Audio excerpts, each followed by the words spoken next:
Now, of all the places you'd expect to find American-style diners or glossy, provocative magazines, an Arab state in the heart of the Middle East might not be your first guess, but Jordan is fast becoming one of the most westernized countries in the region.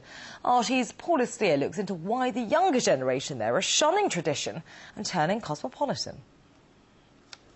A men's magazine that shows off female flesh and leaves little to the imagination.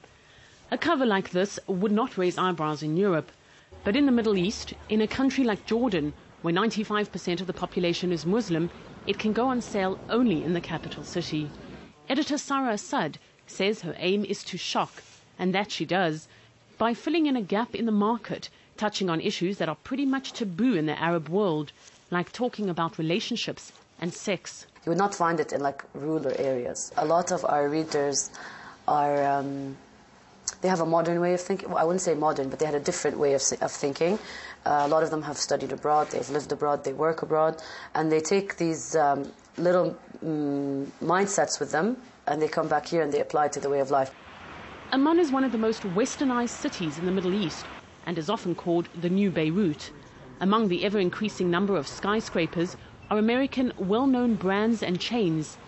So it comes as no surprise that more and more youngsters are choosing a British accent to tune into each day. We're on 97.7 FM on your radio dial and also on the web at Energy Radio. Martin B hosts one of the top 3 English radio stations in the country. And in the 7 years he's worked in the region, he's seen English radio grow almost threefold.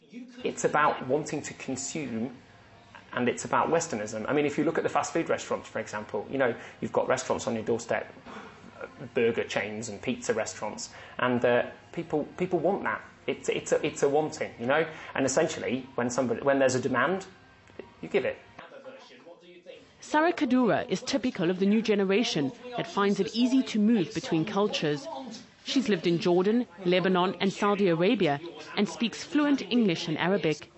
She grew up on American culture and says she'd choose Western music and movies over traditional Arabic ones any day. A lot of us have come from like culturally diverse societies. Like either your mom or your dad might be foreign. You know, this is a new trend in Jordan. It's fine. We're accepting the fact that you're not limited to marrying an Arab or a Jordanian.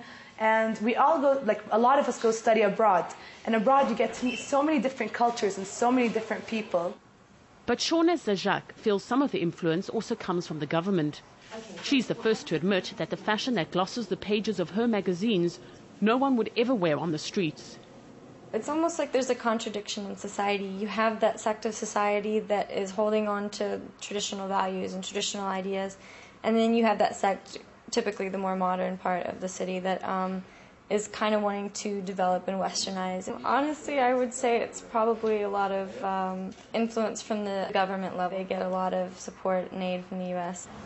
And it's an influence that's hard to miss, especially when it's backed up by Western advertising and money. Ammanese joke that on the streets Arabese is spoken, a mixture of Arabic and English. For teenagers, it's a way to impress the opposite sex. And it is true that speaking English will probably get you a better job.